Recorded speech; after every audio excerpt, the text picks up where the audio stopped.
All right, me and Tim are here on draft day, squeezing these in, doing right by our league mates. Um, and we're here with Rasheed's, our champion, our 2024 champion, Rasheed Adigan. His first championship, and he couldn't be happier. Tim, what do you have to say to Rasheed? Hey, best for last. I know he was a little grumpy that we didn't get to it sooner. Sorry, brother. Jack and I had some trips that we went on. Couldn't get to it in time. We were doing some late night grinds. And I'll get this one out of the way early. We called this last year when we did the power rankings. Let's take our victory lap right now. Yeah, and we apologize. I don't think we had a podcast post Rasheed win. I know we were kind of ripping throughout the regular season, but life gets in the way sometimes, and we didn't have any playoff ones. So Rasheed, again, your congrats now, your dues now. Congrats on the first championship, buddy. All right, you ready? Let's do it. All right. So the history, Rasheed obviously got rid of this label this past year, but I think it'll always be his nickname. Third place, Rasheed. The first three, for those who don't know, the first 3 years of the league, I believe it was, he got a bye in every year, 2012 through 2014. And then immediately got bounced by the team that came out of the divisional round. So he ended up being in the third place game every single year, and that's how we got third place, Rasheed. Um, And here's his overall record, 84 and 89, not the greatest record, but he took his bad teams on the chin and knew when his team was going to be bad, and he made some draft picks that got him to this point in 2024 and in the future. 3-6 is his playoff record that's there, and yeah, you can do the math at home. It takes 3 wins if you're not don't get a bye to win the championship. So those were his first 3 wins this past year. He was 0-6 in the first 12 years of the league in the playoffs. Two division titles, and yeah, 2024 champ. We're gonna be rich forever. Finished 6-8 last year, which was kind of a shocker. We knew he had a good team. He must have just had some bad luck early on. Puka, I know, was out, so his receivers were a little bit shaky before he traded for DK, and Puka came back and kind of took over. Um, but I expect that record to improve this year. Anything on the history, Tim? I kind of just snagged that from you. I'll give us another pat on the back. We were here on who's going to make the playoffs, who's not going to make the playoffs. Rasheed was my pick, and I went through all the statistics of how he was just as good as Kevin statistically, except he had more depth. So again, pretty vindicated in our selection in the power rankings last year, Yeah, and I think a lot of the times last year it was just he had so many good players. It was kind of just like picking the right guy to play. So I think the extra flex spot this year will save him a few headaches and maybe even make him more dangerous with the amount of depth he has, and we'll get into. for sure. All right, so running backs here, really thin group, probably the thinnest group that we have had. I was really surprised when we put this together. So obviously, Jahmyr Gibbs, Kenneth Walker, Brees Hall, that's his big three.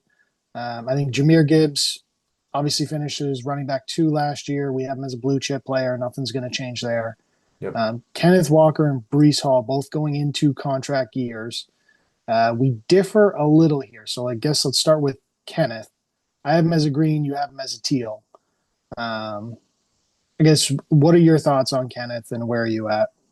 I think he's just a stud every time he plays. I want to say he missed like 5 or 6 games last year. That's why that 2024 finish is down in the 27. But I think every time he played, he was competing for a top 15 finish every single week. And I like the OC they brought in, Clint Kubiak. I thought I saw a stat that they were in like the bottom 5 or 6 for just rushing rate last year, and Clint Kubiak has never finished in the bottom half of the league in the rushing attempts. So I think he should get a boost. I think the offensive line is a little bit better. The one thing that's holding me back from even bumping him higher to like a purple would be the fact that Charbonnet looks pretty good.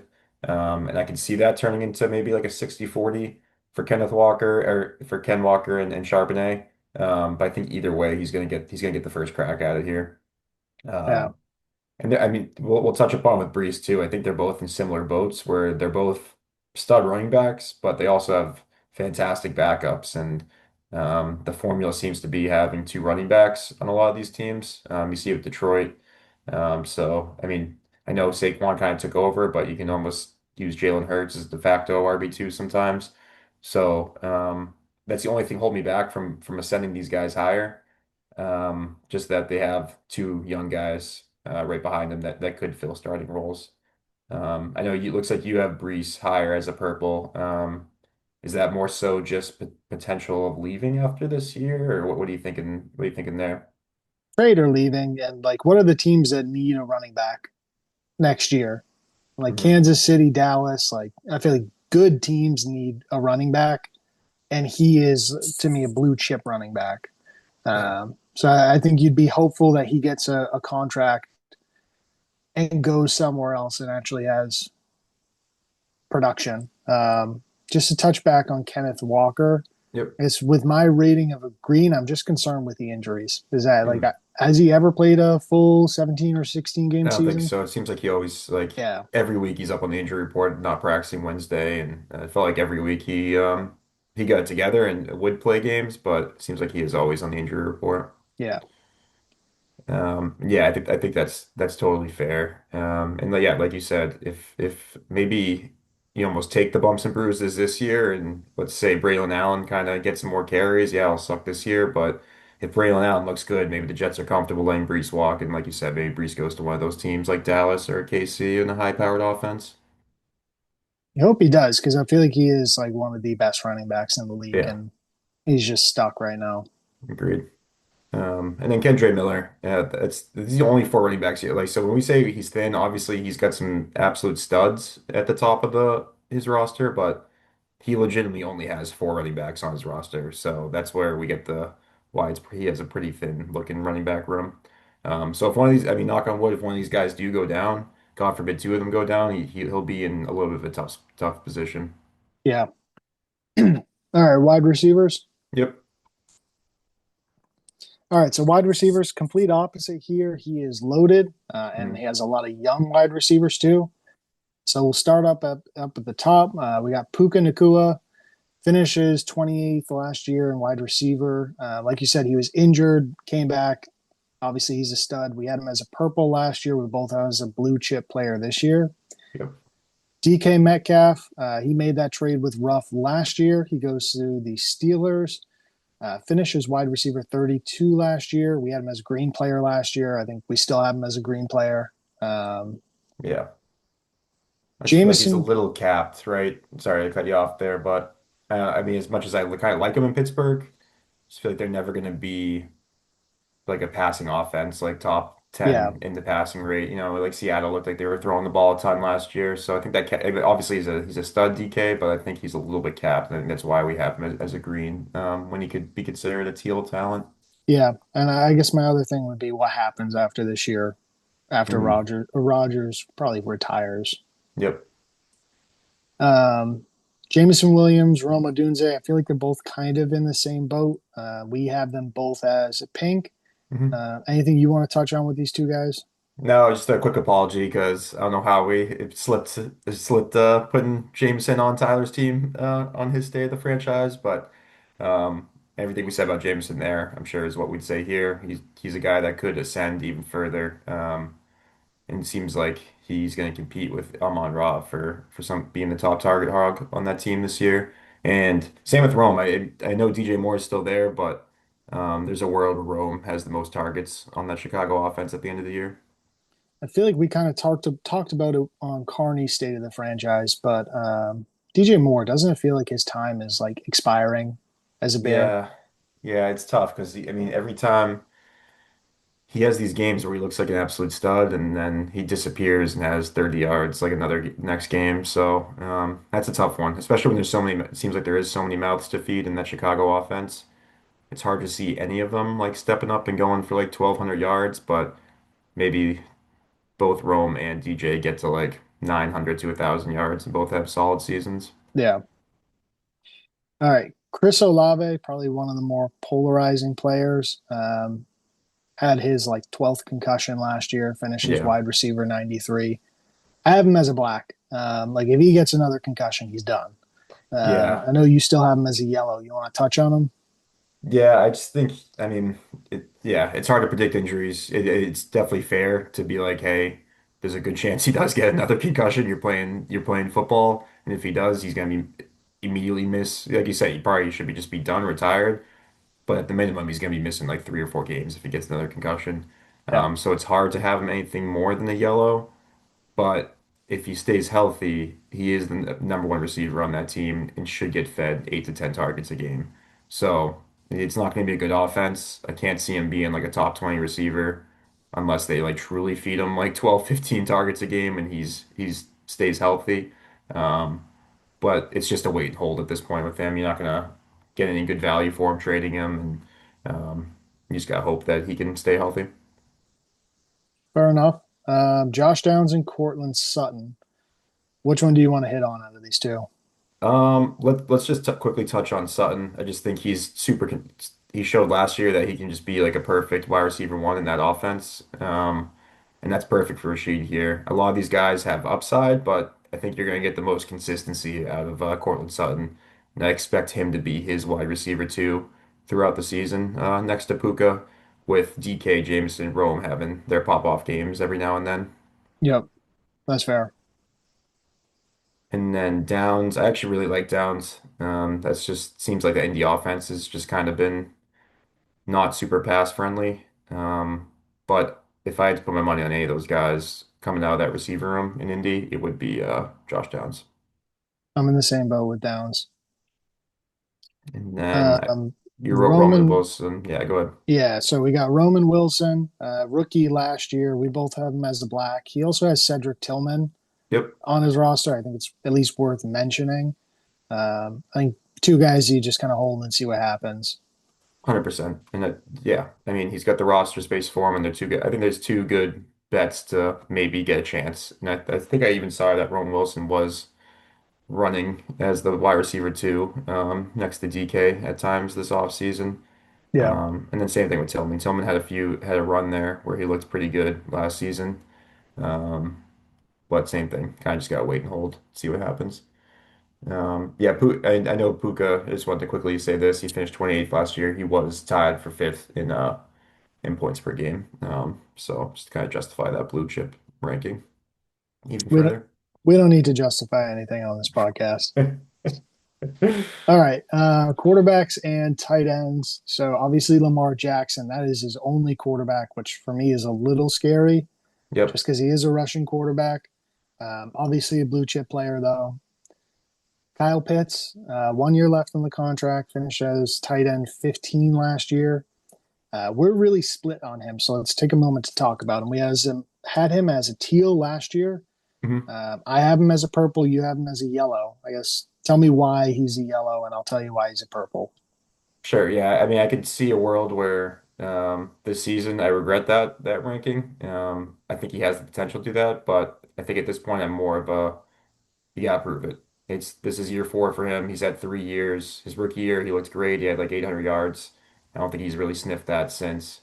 Um, and he just there's times out there where he just looks when you watch like some highlights of him, he just looks slow out there, and you expected him to be like this athletic tight end who runs crisp routes.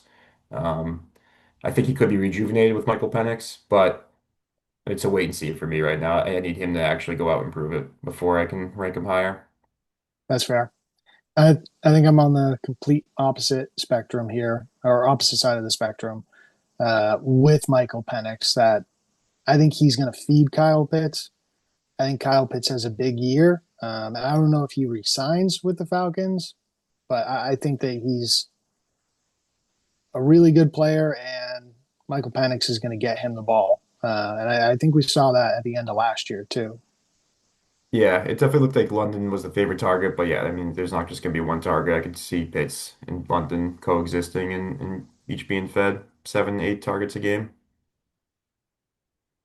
And then Johnu Smith, you Tough think one. that? Yeah, I to me he's like a hard black. I don't think that he has any real relevance this year. You feel differently though? I mean, yeah, he was gobbling. I know it was such a weird situation last year. Like, I don't know what the hell happened in Miami where they just weren't feeding their receivers, and it was just Achane and Johnny Smith gobbling up targets. Um, but they did trade for him. I don't, it's just tough in that offense. Green's probably a little aggressive, but he finished as fourth. He's finished as the tight end four last year, so it was hard to put him lower than Green. But I guess even Yellow would be top 15 in position, which is, I guess, more where I see him falling in between that 10 and 15 rank this year. I don't, I think Fryermuth has chance in that offense. I think he's going to be more of a blocking tight end at this point of his career. And Johnny Smith should take over that receiving role. So if I had to redo it right now, even though we just did it an hour ago, I would probably put him at a yellow. Okay. I just think that with Fryermuth, and who's the big guy that they drafted? Oh yeah, Darnell Washington. Thank you. I think Yeah, the that's three of fair. them are just going to eat into each other, and there's going to be no production, or Yeah. no one that's worth starting or consistently starting. Yep.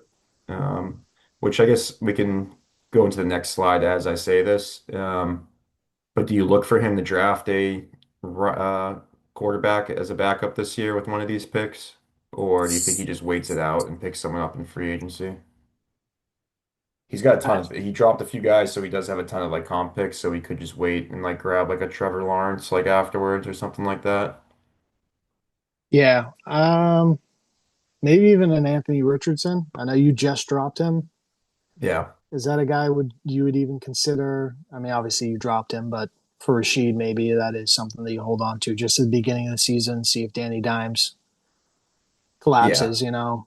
Yeah, I Um, agree. It was just, yeah, I guess from my point of view, I mean, if you can't beat out Daniel Jones for it's bad juju to keep him on the roster at this point. Yeah, I'm sure now that I've dropped him, like Jones is gonna have a wrist injury next week, and he's gonna start and like play pretty well. I thought he looked good in preseason, so I was actually pretty stunned when Jones was announced the starter. But I think that's more of a testament of the coaching staff and GM not wanting to get fired and like going for the safer route, I guess. Even though Daniel Jones still doesn't feel safe, but either way, yeah, I could see that. I could see him even. Maybe he's the guy. If Cam Ward slips to 3.02, I think he would be ecstatic to take him there. Yep. I don't envision that happening, but in our mock draft, we had him going to the end of the second, so there's a world Rasheed maybe gets Cam Ward there. Um, and same thing with the tight ends, yeah, especially if we don't. I'm sure he is confident too in Pitts, or confident, maybe not the right word, but has optimism for Pitts. But I think you need to have a backup plan just in case, like he is just a jag. Yeah. And I'll throw this out there too, because I think there's probably a handful of us that are thinking about it. But Jalen Milrow too feels like Hmm. a Rasheed guy, where maybe you just sit on him and you see what happens with Sam Darnold, and if things collapse, you know. Yep. Yep. Yeah, he's had his moments in preseason. Um, yeah, and I know, like we said with the running back, I mean, he's stacked at receiver. So yeah, we're showing the picks here. The third round pick is from me in a Kareem Hunt trade, and other than that, he has all his picks. So not too much to discuss there. We think he's got a pretty safe roster. So I think as we mentioned in the mock draft, if you watch that, that he should probably go for more high upside plays, depending on what that is. And yeah, I think we can jump into the next slide as I'm saying this, that I mean, like we said, he's only got four running backs on the roster. He needs I know it's not, it's, I think only at 1.10 he's going to like feel comfortable about any of the running backs there. So I'd be shocked if he doesn't go with like a Judkins or, I mean, maybe even the Washington guy if he doesn't, isn't confident in Judkins. But, Yeah, what are you doing with his team, if you're the GM? yeah. I'm just going to go back here. I think he's got to move some of these wide receivers, Yeah. maybe to get some more draft capital or to just move up a little bit here and there. Hmm. Because we had what Ollie Gordon and the Washington running back Yeah. in like the middle of JCM. the second, yeah, middle of the second round. Yep. Um, and could you move like a Josh Downs, even like a Jamison Williams? I would hate to get rid of him, but if you can move him, get some capital this year, maybe get a draft pick next year as well, or like a player and a pick back, I would make that trade, kind of solidify that running back room. But that's me. Yeah. Yeah. I'm trying to think if there even is like, obviously it's tough with running backs because everyone's trying to really hold on to him. Not too many teams have just like a ton of running backs. Um, So it's hard to make like a one for one swap with like receiver to running back. So I get what you're saying with like just looking for extra draft capital to maybe even move up or just snag one of these high upside running backs.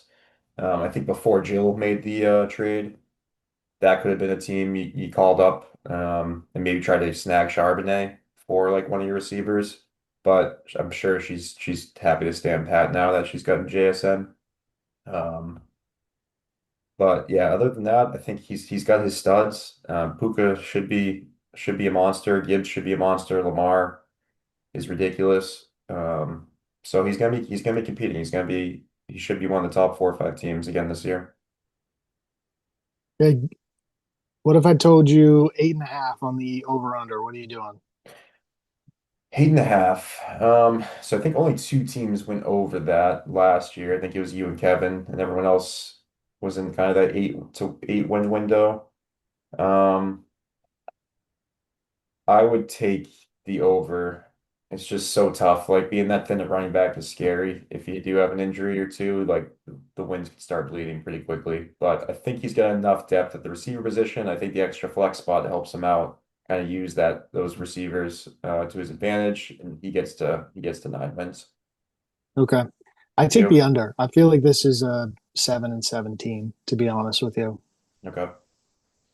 Just because the lack of depth at the running back position, or Yeah, same thing that with the that just injury terrifies risk. me. Yeah. Yeah, I mean, you already have Kenneth Walker, who is injured every single year. And then Brees Hall, who knows what happens? He could get traded midseason. And I mean, Jameer Gibbs is your workhorse, but same thing. I mean, if one of those guys goes down, like, what does he do at that point?